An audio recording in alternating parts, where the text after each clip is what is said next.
예수님은 하나님 나라에 대해서 여러 가지 비유로 말씀하셨습니다. 하나의 비유로 또 인간의 언어로 하나님 나라의 모든 측면을 완전하게 설명할 수 없기 때문에 그렇습니다. 신약에서 말씀하신 예수님의 말씀을 보면 하나님 나라를 크게 세 가지로 하나님 나라가 임한다는 것을 우리가 알 수 있습니다. 먼저는 하나님 나라는 우리 가운데 이미 임했다, 이미 이루어졌다는 사실입니다. 우리가 예수님을 영접한 후에, 예수님께서 내 심령에 들어오신 후에 하나님의 말씀이 내 영혼에 뿌려지는 그 순간 이미 하나님 나라는 내 안에서 시작되었습니다. 우리가 그 하나님 나라를 경험하고 느끼며 살아가고 있는 것입니다. 두 번째, 예수님의 말씀에 의하면 하나님 나라는 이미 이루어졌을 뿐만 아니라 현재 내 안에서 이루어져 가고 있다는 사실입니다. 계속 자라고 있다는 것이죠. 아무리 이 땅에 죄악과 불법이 가득 차고 그 가운데에서 우리가 방황하고 때로 고통당한다 할지라도 내 안에서 이미 시작된, 이루어진 하나님 나라는 누구도 빼앗을 수 없다는 것입니다. 누구도 빼앗을 수 없고 나의 현재의 삶을 통해서 계속 이루어져 나가고 있다, 계속 자라고 있다는 사실입니다. 우리의 믿음과 삶을 통해서 이 하나님 나라는 체험됩니다. 하나님 나라는 실제이고 우리가 정말 느끼고 만질 수 있는 것이라는 겁니다. 그 신비한 하나님 나라를 체험하도록 하나님께서 비유로 우리에게 말씀해 주십니다. 그전까지는 하나님 나라가 어떻게 우리 가운데 임했는지 잘 보지 못하고 느끼지 못했을지라도 비유를 통해 내가 살고 있는 이 모습, 내가 경험하고 있는 것이 하나님 나라의 임재이구나, 실체이구나를 깨달을 수 있는 것입니다. 세 번째, 하나님 나라는 주님 오시는 그날, 마지막 날 완성이 된다고 말씀하십니다. 그 완성의 모습이 어떤 것인지 우리는 알 수 없습니다. 그러나 하나님 말씀에 하나님 나라는 영광 가운데 그날에 완전히 이루어진다고 말씀하였습니다. 그래서 하나님의 백성들은 그날에 하나님 나라에서 해처럼 빛나는 그런 삶을 살게 될 것이라고 하였습니다. 정리하면 하나님 나라는 이미 시작되었고 그리고 지금 내 안에서 자라고 있습니다. 그러나 하나님 나라가 아직 완성이 되지 않았기 때문에 그날이 될 때까지 하나님 나라를 다 아는 사람은 없다는 것입니다. 그것은 장차 이루어질 것입니다. 오늘 우리가 읽은 본문은 짧지만 두 가지 비유로 말씀합니다. 겨자씨 비유와 누룩 비유입니다. 다른 비유에 비해서 굉장히 간결합니다. 짧습니다. 그리고 아주 정확하게 담백한 말씀을 우리에게 전해주십니다. 하나님 나라는 겨자씨와 누룩과 같다고 그렇게 말씀합니다. 이 두 비유가 한 쌍을 이루고 있습니다. 먼저 우리가 겨자씨 비유의 말씀을 같이 한번 읽겠습니다. 31절, 32절 말씀입니다. 시작. 예수께서 또 다른 비유를 들어 말씀하셨습니다. 하나님 나라는 사람이 자기 밭에 가져다가 심어놓은 겨자씨와 같다. 가장 작은 씨앗이지만 자라면 모든 풀보다 더 커져서 나무가 된다. 공중에 나는 새들이 와서 그 가지에 깃들게 된다. 겨자씨 비유로 하나님 나라를 겨자씨에 비유해서 말씀하십니다. 겨자씨는 눈에 띄지 않을 만큼 작습니다. 제가 이제 샘플로 이렇게 코팅해서 이게 겨자씨입니다 하고 보여주는 걸 제가 본 적이 있습니다. 정말 이 볼펜 꼭 찍어놓은 것 같은 크기입니다. 근데 사실은 겨자씨는 모든 씨 중에서 가장 작은 것은 아니라고 그럽니다. 기록에 보니까 난초씨 이런 게 굉장히 난내 씨가 굉장히 작다고 그러더라고요. 그러나 예수님 당시에 겨자씨는 가장 작은 것을 대표하는, 상징하는 씨앗이었습니다. 우리도 상징하는, 작다는 것을 표현할 때 하는 표현이 있지 않습니까? 작은 건 눈꽃만큼 작다 뭐 이렇게 하든지, 아니면 콩알만하다, 좁쌀 같다 이렇게 말합니다. 그 당시 사람들이 작은 것을 비유할 때 겨자씨와 같다는 이 표현을 한 것이죠. 예수님도 다른 비유를 하실 때, 믿음에 대해서 말씀하실 때 이 겨자씨 비유를 하신 적이 있습니다. 너희에게 겨자씨 한 알만한 믿음이 있어도 이 산을 향해 여기서 저기로 옮겨가라 하면 옮겨갈 것이요 라고 말씀합니다. 너희가 못할 것이 없을 것이다. 여기서 겨자씨 한 알만한 믿음, 예수님은 세상에서 가장 작은 믿음을 가리켜서 겨자씨와 같은 믿음이라고 하신 겁니다. 그런데 이 가장 작은 것, 보잘것없는 이 겨자씨가 땅에 심어져서 자라면 폭풍 같은 성장을 한다는 겁니다. 이게 1년 내지 2년생 식물이라고 그래요.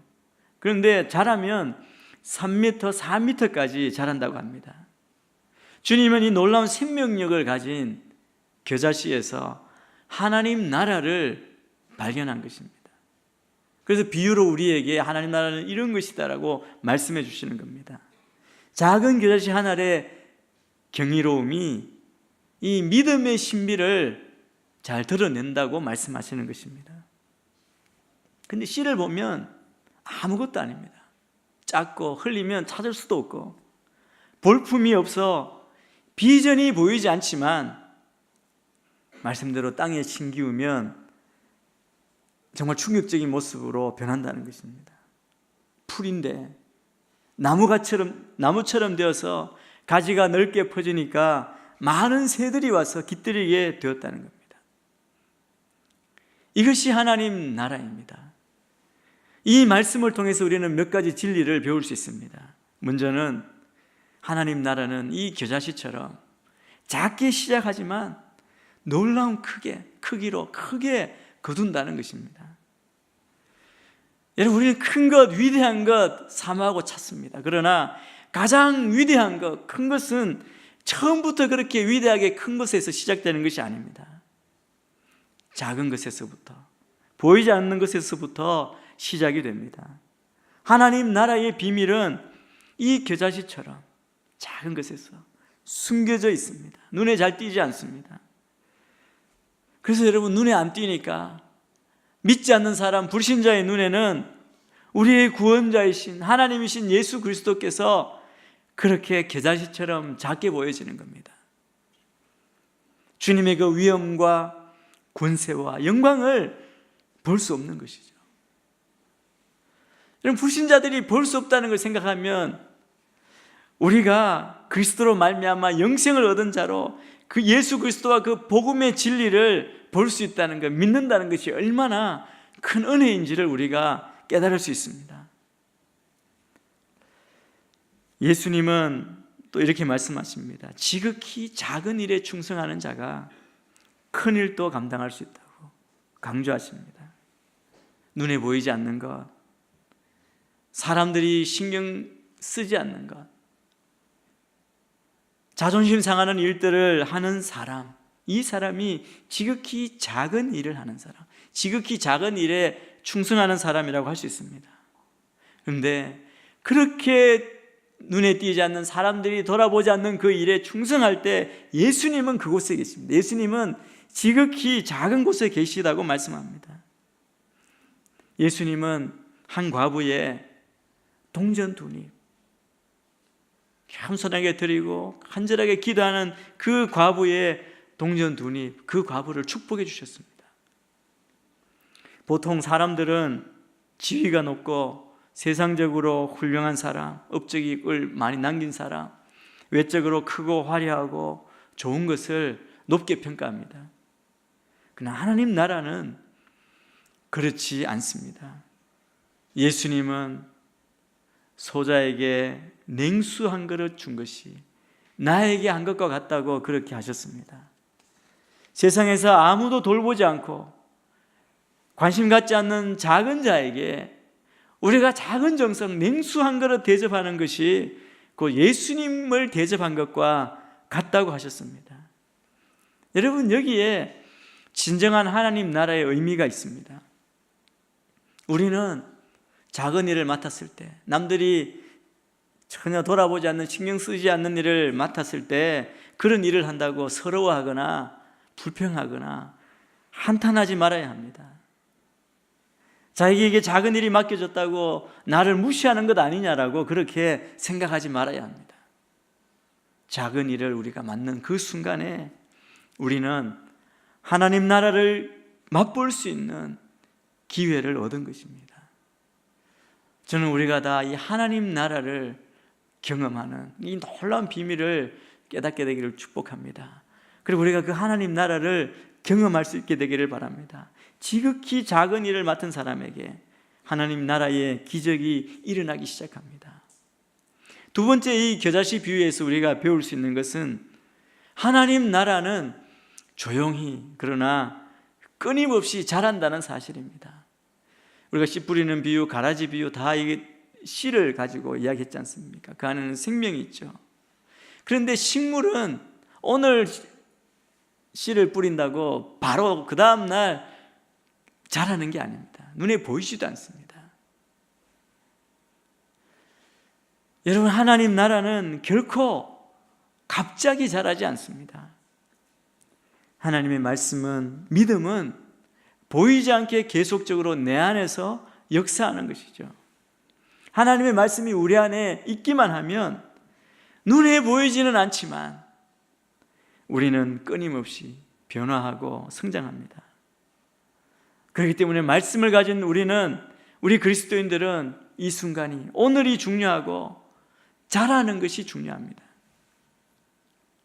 우리 그리스도인은 말씀이 심어지면 우리는 아들의 형상을 담기까지 우리는 계속 변할 것입니다. 하나님의 온전하신 같이 우리는 온전해질 것입니다. 하나님의 거룩하신 같이 우리도 거룩해질 것입니다. 온전하심을 향해서, 거룩하심을 향해서, 아들의 그 형상을 향해서 우리는 계속 변하고 자라가는 것이죠. 이 비유에서 우리가 볼 수 있는 것은 바로 눈에 보이지 않는 성장입니다. 하루도 쉬지 않는 변화, 바로 그것을 우리가 이 비유를 통해서 배울 수 있습니다. 그런데 이 성장과 변화를 가지고 오는 그 원동력, 그 원인이 무엇입니까? 그것은 생명입니다. 아주 작은 겨자씨지만 그 안에 생명이 있기 때문에 자라는 것이죠. 이 안에 있는 생명처럼 하나님 나라는 성장과 변화를 일으키는 생명이 있습니다. 말씀에는 생명이 있는 거죠. 우리를 살리는, 구원을 주시는 생명이 있습니다. 생명이 있는 곳에는 어떤 절망과 어려움도 있을 수 없습니다. 그런데 우리는 어떻습니까? 우리 사는 삶의 모습, 세상의 풍조도 그렇잖아요. 한탕주의가 얼마나 많습니까? 한 번 잘하면 인생 역전이 일어난다는 그것을 바라보는 사람이 많습니다. 신앙도 또 그렇습니다. 한 번에 자신의 모든 문제와 자기의 소원을 풀려고 하는 그런 사람들이 많이 있습니다. 그러면 이곳저곳 다니게 되죠. 그런데 해야 할 것을 하지 않고 그 한탕주의를 하는 것은 아무도, 정말 보면 쓸데없는 흠한 일을 붙들고 가는 경우가 많습니다. 우리가 정말 하나님 나라를 이루는 믿음의 씨를 가진 사람, 생명을 가진 사람이 해야 할 일은 이 생명이 자라야 하는 것입니다. 작은 실천은 외면하고 주님께 큰 은혜만 받으려고 하는 자들이 있습니다. 그러나 우리가 알아야 할 것은 기자씨가 눈에 보이지 않지만 조금씩 자라서 큰 나무를 이루는 것처럼 우리의 삶 가운데 믿음의 자람도 그렇습니다. 작은 일 하나 실천하는 것, 그것이 중요하다는 사실을 우리는 알아야 합니다. 작은 것, 우리 가족에게, 우리 이웃에게 행하는 모든 것이 얼마나 중요한지 모릅니다. 작은 봉사, 작은 사랑, 작은 베풀미 곧 하나님 나라의 축복을 내 삶에 끌어들이는 비결입니다. 이 겨자씨 비유를 통해서 우리는 것을 배울 수 있습니다. 또 33절에 보면 주님은 하나님 나라를 누룩에 비유하였습니다. 우리 33절 말씀도 또 같이 한번 읽겠습니다. 시작. 예수께서 또 다른 비유를 들어 말씀하셨습니다. 하늘나라는 여인이 가져다가 밀가루 3-4톤에 섞어 온통 부풀게 하는 누룩과 같다. 여기 부피 단위가 나옵니다. 4톤이 3, 4톤이라고 하면 한 37리터, 40리터 정도 되는 거라고 그럽니다. 이 누룩에 대해서 예수님께서 하나님 나라는 누룩과 같다고 비유하십니다. 성경에 보면 누룩에 대해서는 이 부정적인 상징으로도 사용이 됩니다. 구약에 보면 하나님 앞에 제사 드릴 때, 번제하고 드릴 때, 또 절기에 떡을 만들어 먹을 때, 유월절이나 무교절이라고 그러죠. 이 누룩을 넣지 않는 빵을 먹게 되어 있습니다. 그리고 예수님이 또 비유로 말씀하실 때 제자들에게 뭐라고 말씀하셨냐면 바리새인들의 누룩을 주의하라. 바리새인들의 그 잘못된 교훈을 주의하라는 말씀이죠. 그런 것으로도 사용됐는데 오늘 여기 누룩은 성장을 나타내는 긍정적인 상징으로 예수님께서 비유로 말씀하십니다. 앞의 겨자씨 비유와 마찬가지로 이 비유는 시작은 아주 작지만 결과 커다란 성장을 강조합니다. 근데 좀 차이가 있습니다. 씨가 자라는데 누룩은 그가 스며들어서 변화를 일으키는 겁니다. 여기서 하나님 나라의 또 다른 측면을 우리가 보게 됩니다. 비록 하찮은 재료처럼 보이지만 누룩은 전체에 스며든다는 것이죠. 하나님 나라도 비록 시작은 작지만 세상에 커다란 영향을 미칠 만큼 성장할 것입니다.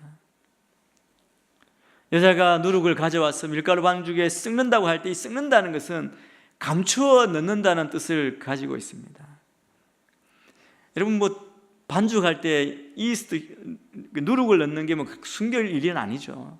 가만히 보면 다 알 수 있지만 그냥 관심 없이 보면 누룩을 넣었는지 안 넣었는지 보기로는 알 수 없다는 거죠. 여러분 여기에 예수님의 그 비유의 의도를 숨겨두신 것입니다. 하나님 나라는 숨겨져 있을지도 모른다는 겁니다.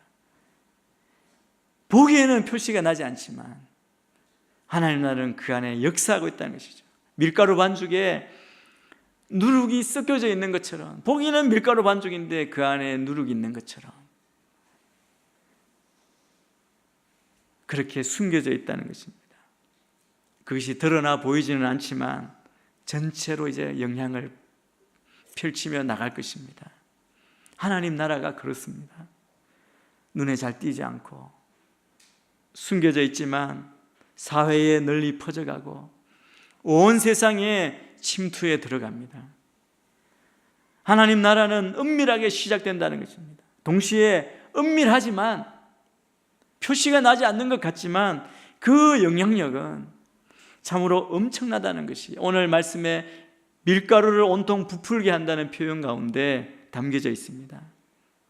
이 부에서 하나님 나라의 또 다른 모습을 우리가 보는데 누룩에게 비유해서 발견할 수 있는 것이 무엇입니까? 먼저 하나님 나라는 거듭난 사람들을 통해서 세상을 변화시킨다는 것입니다. 여러분 이 두 비유는 아주 비슷합니다. 그런데 중요한 차이점 말씀드린 대로 겨자씨는 다른 무엇을 변화시키는 것이 아니라 자체가 성장하는 겁니다. 누룩은 다른 것을 변화시킨다는 겁니다. 누룩이 밀가루 반죽을 변화시켰다. 이것은 어떤 의미가 있습니까? 하나님 나라는 겨자씨처럼 자체가 변화될 뿐 아니라 우리 주위도 세상도 온 열방도 변화시킨다는 것입니다. 여러분 우리 믿는 그리스도인들, 우리 교회는 밀가루 속에 숨어져 있는, 들어가 있는 누룩처럼 이 세상을 바르게 변화시켜야 합니다. 예수님이 오신 이후에 이 땅의 역사를 누가 가장 많이 변화시켰습니까? 온 역사의 흐름은 예수 그리스도가 오심으로 하나님이 변화시켰습니다. 여러분 이 땅에 지금 일어나고 있는 모든 갈등 바로잡으려고 하는 것, 여러분 이미 예수님께서 오셔서 로마 제국을 뒤엎고 모든 도덕적 윤리적 기준을 다 세워놓은 그것입니다. 그런데 우리가 잊어버리고 우리의 욕심대로 탐욕대로 죄악을 따라 살아오므로 지금 이렇게 수치를 당하고 어려움을 당하고 갈등 가운데 방황하고 있는 것이죠. 이런 우리 기독교는, 우리 그리스도인은 사회에 뛰어들어 사회를 변화시키는 그런 종교요 사람입니다.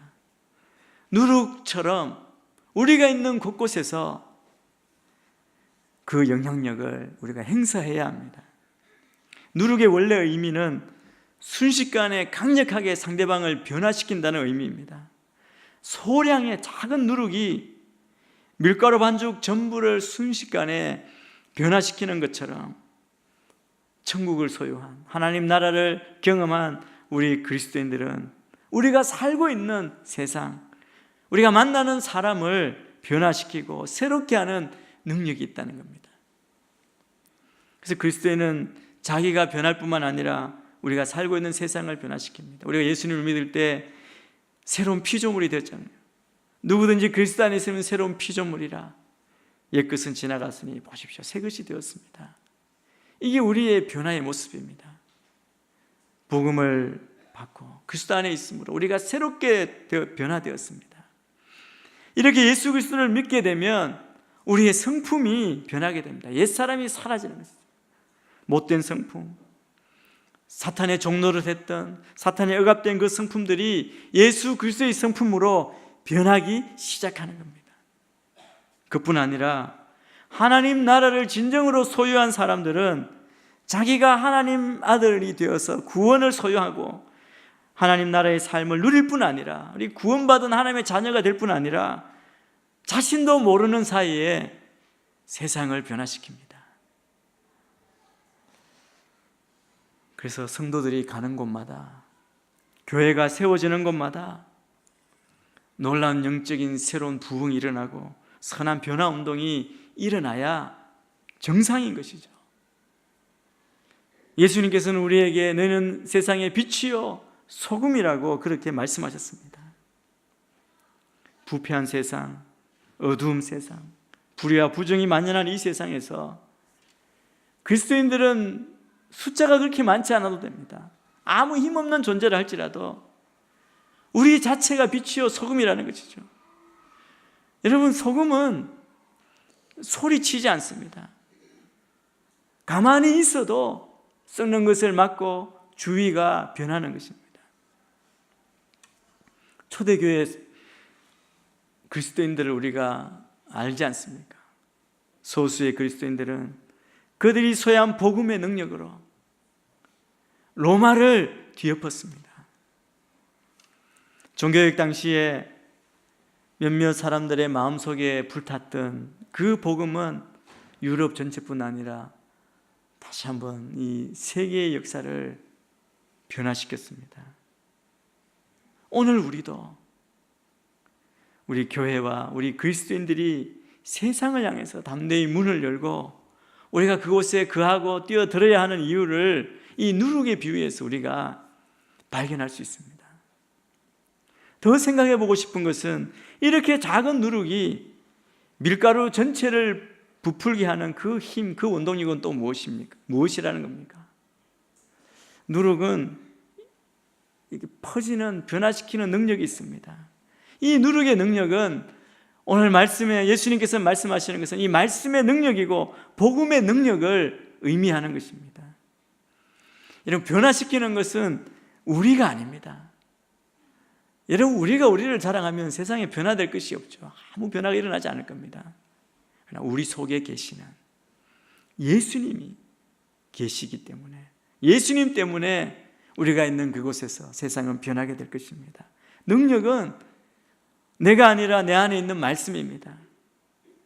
그런데 내 자신, 개인의 성공을 원하고 건강을 원하고 축복받기만 바라는 아주 이기적인 생각을 가지고 많은 사람들이 교회에 구름처럼 모여든들 세상은 절대로 변하지 않습니다. 여러분, 이기적인 생각을 가진 사람은 삶다운 삶을 살 수가 없습니다. 누룩도 그렇죠. 누룩은 반죽된 밀가루에 들어가지 않으면, 밀가루와 접촉되지 않으면 아무 소용이 없습니다. 누룩이 누룩 그대로만 있으면 아무 의미가 없는 것이죠. 반죽된 밀가루 속에 스며들어가 접촉이 있어야만 그 누룩은 의미가 있습니다. 교회는, 우리 그리스도인들은 우리가 있는 그 세상 속에서, 세상 속에 들어가서 부딪히고 만나고 깨어지고 나누어주고 서로 공감대를 가져야 합니다. 물론 쉽지는 않습니다. 이런 과정 가운데 여러 가지 어려움이 있고 손해를 볼 수 있습니다. 그러나 세상을 변화시키는 그 일은 나의 능력, 내 안에서 나오는 것이 아니라 내 안에 계신 예수 그리스도, 내 안에 있는 복음의 능력입니다. 여러분, 우리가 복음을 받았습니다. 복음은 우리에게 언제나 결단을 요구합니다. 우리가 복음을 받았다면 복음이 요구하시는 그 명령 앞에, 인도하심 앞에 우리가 결단을 해야 합니다. 복음은 언제나 행동을 요구합니다. 누룩이 자체로 그냥 그대로 있으면 무슨 의미가 있습니까? 그것은 반죽된 밀가루 속에 집어넣어야 됩니다. 섞여야만 하는 것이죠. 여러분, 우리도 마찬가지입니다. 복음을 가지고 여러분의 직업을 통해서든지 여러분의 삶을 통해서든지 무엇인가 대담한 결단이 없는 한, 아니란 생각, 그냥 편안함을 추구하고 자기 이익에, 자기 욕심을 추구하는 생각을 하고 있는 한 결코 세상은 변하지 않는 것입니다. 또 누룩이 퍼지는 방법을 한번 생각해 보십시오. 이는 겨자씨 비유와 비슷합니다. 변화는 눈에 보이지 않게 일어납니다. 지극히 작은 것에서부터 시작됩니다. 누룩은 소리치고 광고하지 않습니다. 조용히 소리 없이 변화가 일어나는 것입니다. 여러분, 이 누룩, 하나님 나라를 생각할 때 우리가 꼭 봐야 할 것, 눈 돌려야 할, 주목해야 될 분이 있습니다. 바로 예수님입니다. 예수님을 묵상해 보십시오. 예수님을 한번 보십시오. 하늘 높은 하나님 보좌를 버리시고 우리를 구원하시기 위해 이 땅에 가장 낮은 곳, 천한 곳에 오셔서 우리 죄를 감당하시기 위해 고난을 받으셨습니다. 예수님은 결코 화려하거나 유명하거나 편한 것을 추구하신 분이 아니었습니다. 언제나 작은 것에 관심이 있었고 가난하고 소외된 잃어버린 영혼에 관심이 있으셨던 분이셨습니다. 주님은 십자가에 죽기 위해서 세상에 오셨습니다. 예수님이 이 땅에 오셔서 그 영광스러운 목표는 십자가에서 죽는 것이었습니다. 그래야만 우리를 구원하실 수 있고 우리 죄를 감당하실 수 있기 때문에 그렇습니다. 하나님과 우리 사이에 끊어진 관계를 회복시키실 수 있으셨기 때문입니다. 죽음을 생각하면서 삶을 사셨던 분이 예수 그리스도였습니다. 그러면서 예수님은 얼마나 많은 일을 이루셨습니까? 근데 죽음을 생각하면서 하셨기 때문에 이 땅의 모든 일을 하시면서 사람의 눈치를 볼 필요도 없었습니다. 아부할 필요도 없었습니다. 세상의 세속에 의지할 필요도 없었습니다. 왜냐하면 예수님은 곧 떠날 분이셨기 때문입니다. 여러분, 우리의 삶은 어떻습니까? 우리는 이 땅에 영원히 살 것처럼 이 땅을 의지하고 이 땅을 붙들고 살아가고 있지 않습니까? 우리는 좀 더 잘 살고 좀 더 오래 살고 좀 더 무엇을 소유하려고 그렇게 고민이 많은 겁니다. 눈치를 많이 보는 겁니다. 크기에 취해 살아가는 세상 풍조에 휩쓸리지 말기를 바랍니다. 남보다 커지기 위해서 경쟁하고 남보다 좀 높다고 크다고 우쭐거리고 남보다 큰 만큼 행복할 수 있을 것으로 착각하는 그런 어리석음에 우리가 빠지지 말아야 할 것입니다. 여러분, 하나님 나라는 큰 것에 있지 않습니다. 지극히 작은 것에서부터 하나님 나라는 소리 없이 시작되는 것입니다. 하나님 아들 예수 그리스도께서 낮아지시고 작아지셔서 이 땅에 오심으로 하나님 나라가 이 땅에 임했습니다. 하나님 나라가 시작된 것 아닙니까? 그렇기 때문에 우리도 이 하나님 나라의 놀라운 비밀을 깨닫는다면 아무것도 아닌 것처럼 보이는 지극히 작은 것 하나라도 소홀히 여겨서는 안 되겠습니다. 아무것도 아닌 것처럼 보이는 우리의 지체를 소홀히 여겨서는 안 됩니다. 낮고 천해 보이는 잃어버린 한 영혼을 소홀히 여기지 말아야 합니다. 하나님 나라는 겨자씨 한 알과도 누룩과도 같은 것입니다.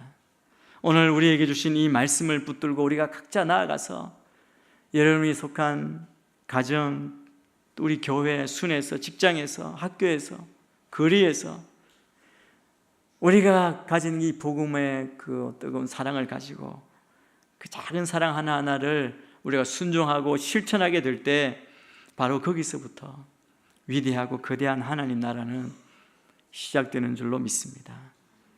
나 한 사람의 변화된 삶이 주의 나라의 확장에 정말 중요한 기초가 된다는 사실을 우리가 결코 잊지 마시길 바랍니다. 그래서 우리가 주차 하나, 길 가는 것 하나, 사람들과 대화하는 말 하나하나, 표정 하나까지도 우리가 복음으로 하나님 나라를 경험한 사람답게 그렇게 세상을 변화시키는 데 귀하게 쓰임받는 그런 우리 모두가 되기를 축복합니다. 그러면 마침내 깜짝 놀랄 하나님 나라가 이 땅에 이루어지게 될 것입니다. 그런 하나님 나라의 백성이 다 되시기를 주의 이름으로 축복합니다.